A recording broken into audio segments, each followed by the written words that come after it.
Genesis 13. So Abram went up from Egypt, he and his wife and all that he had, and Lot with him, into the Negeb. Now Abram was very rich in livestock, in silver, and in gold. And he journeyed on from the Negeb as far as Bethel, to the place where his tent had been at the beginning, between Bethel and Ai, to the place where he had made an altar at the first. And there Abram called upon the name of the Lord. And Lot, who went with Abram, also had flocks and herds and tents, so that the land could not support both of them dwelling together, for their possessions were so great that they could not dwell together.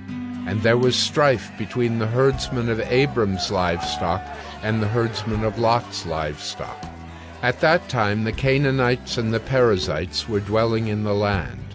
Then Abram said to Lot, "Let there be no strife between you and me, and between your herdsmen and my herdsmen, for we are kinsmen. Is not the whole land before you? Separate yourself from me. If you take the left hand, then I will go to the right. Or if you take the right hand, then I will go to the left." And Lot lifted up his eyes and saw that the Jordan Valley was well watered everywhere, like the garden of the Lord, like the land of Egypt, in the direction of Zoar. This was before the Lord destroyed Sodom and Gomorrah. So Lot chose for himself all the Jordan Valley, and Lot journeyed east. Thus they separated from each other. Abram settled in the land of Canaan, while Lot settled among the cities of the valley, and moved his tent as far as Sodom. Now the men of Sodom were wicked, great sinners against the Lord. The Lord said to Abram after Lot had separated from him, "Lift up your eyes and look from the place where you are, northward and southward and eastward and westward. For all the land that you see I will give to you and to your offspring forever. I will make your offspring as the dust of the earth, so that if one can count the dust of the earth, your offspring also can be counted. Arise, walk through the length and the breadth of the land, for I will give it to you." So Abram moved his tent, and came and settled by the oaks of Mamre, which are at Hebron, and there he built an altar to the Lord. Genesis 14. In the days of Amraphel, king of Shinar, Arioch, king of Elasar, Chedorlaomer, king of Elam, and Tidal, king of Goyim.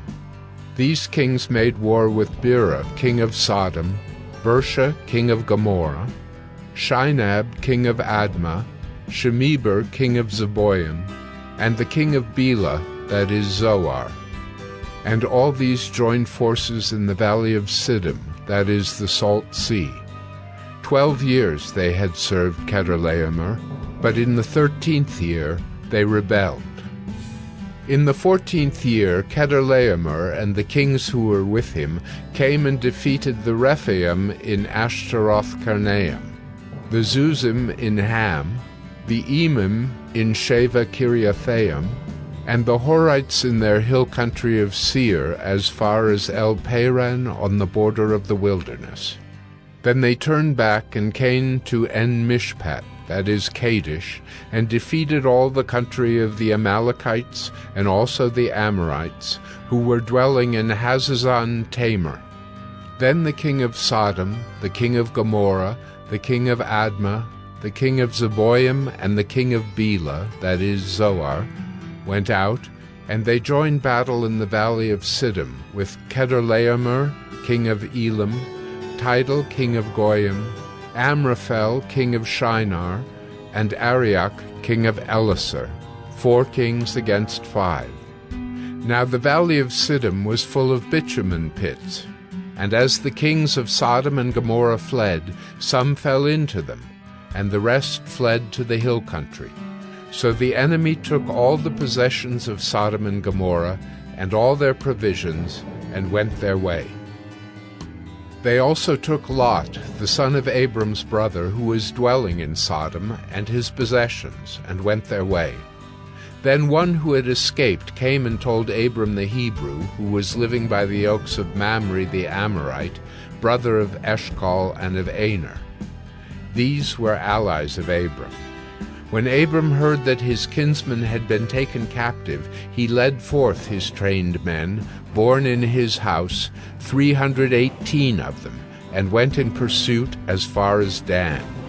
And he divided his forces against them by night, he and his servants, and defeated them and pursued them to Hobah, north of Damascus. Then he brought back all the possessions, and also brought back his kinsman Lot with his possessions, and the women and the people. After his return from the defeat of Chedorlaomer and the kings who were with him, the king of Sodom went out to meet him at the valley of Sheva, that is, the king's valley. And Melchizedek, king of Salem, brought out bread and wine. He was priest of God Most High, and he blessed him, and said, Blessed be Abram by God Most High, possessor of heaven and earth. And blessed be God Most High, who has delivered your enemies into your hand. And Abram gave him 1/10 of everything. And the king of Sodom said to Abram, Give me the persons, but take the goods for yourself. But Abram said to the king of Sodom,